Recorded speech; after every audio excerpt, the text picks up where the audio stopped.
चार भाई सुमित जी से हो छथिन आ चार भाई रामली से हो छथिन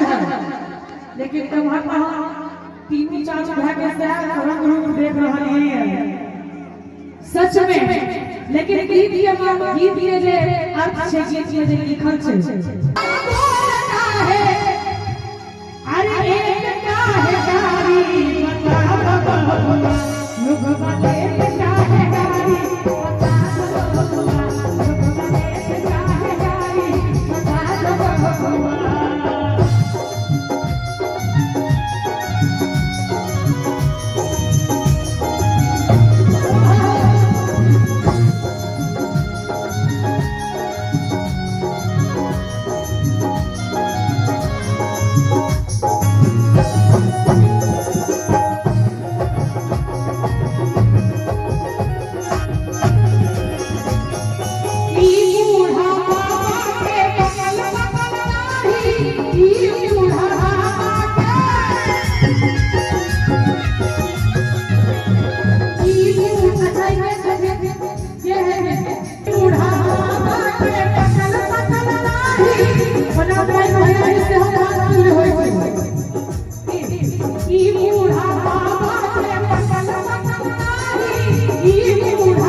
हंसी लागे छै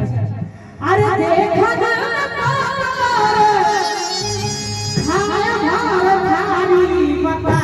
एक पानी बना दियो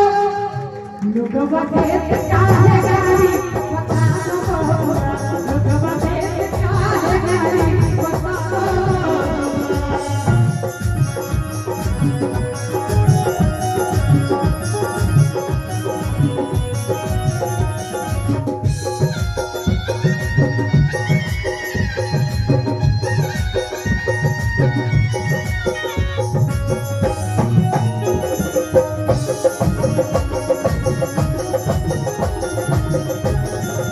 राजा दशरथ जी कैलन होशियारी राजा दशरथ जी राजा दशरथ जी कैलन होशियारी राजा दशरथ जी कैलन होशियारी अपने बात देख रहल छियै दशरथ जी कैलन होशियारी झूठे जवाना में गलला सा जमाना कोबै छै एक मिनट गोवारी बता ए बता अही सब पूछल जा रहल है लोग बाते काहे गाड़ी बता लोग बाते काहे गाड़ी बता एक सुंदर रूप देखो